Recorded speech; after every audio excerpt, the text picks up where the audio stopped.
وہ پاگل مدرسے کی زید کو بارود لکھتا ہے۔ محترم قابل قدر اساتذہ کرام اور میرے ہمسفر ساتھیوں،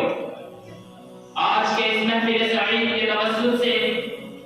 دینی مدارس کی اہمیت و کردار کے موضوع پر لبگشائی کی جسارت کرنے جا رہا ہوں۔ دوستو، مدرسے کسی عمارت کا نام نہیں بلکہ استاد، شاگرد اور کتاب کے تعلق کا نام ہے۔ خواہ وہ دار وقت کی صورت میں ہو یا پھر مدینہ منورہ میں قائم صفحہ کی شکل میں ہو، جہاں سرور کونین صلی اللہ علیہ وسلم اپنے جانثار اصحاب کو قرآن کریم اور احکام الہیہ کی تعلیم دیتے ہوئے نظر آتے ہیں۔ اور پھر یہ سلسلہ عہد نبوی صلی اللہ علیہ وسلم سے لے کر آج تک درد و فر کے ساتھ اپنی کردار کا لوہا منواتا نظر آتا ہے۔ البقار پھر ان مدارس کا کردار کبھی بغداد و عراق میں عروج پر دکھائی دیتا ہے تو کبھی سمرقند و بخارا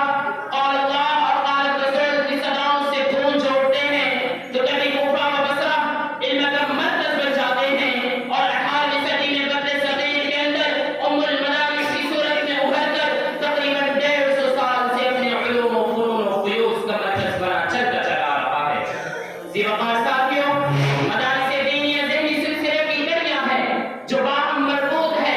اصحاب صفہ کی یادگار، ورثۃ الانبیاء کی آبیاری کرنے والے، جماعت صحابہ کا دفاع کرنے والے، ختم نبوت کا پرچار کرنے والے، عالم اسلام کو دنیا و کفر کے سامنے لہرانے والے، کفر شرک کا خاتمہ کرنے والے، دین اسلام کا پرچم بلند کرنے والے، یہی مدارس اسلامیہ ہے۔ جاؤ دنیا والوں، تاریخ اٹھا کر دیکھ لو، تاریخ بھی گواہ ہے کہ جب بھی عرض رب پر کفر کا طوفان کھڑا کیا گیا، بدعت و رسومات کو ہوا دی گئی، علماء ربانیین کو پھانسی دی گئی، مجاہدین اسلام پر مقدمہ چلایا گیا، سیام پھانسی کی شکل میں درختوں پر لٹکایا گیا، الکفر ملت واحد کا سما بنایا گیا، تو ان مدارس اسلامیہ کے طلباء و فضلاء نے ان فتنوں کا ڈٹ کر مقابلہ کیا، ظلم و جبر کا خاتمہ کیا، دین اسلام کا پرچم بلند کیا، اور قل جاء الحق وزهق الباطل ان الباطل كان زهوقا سماعا۔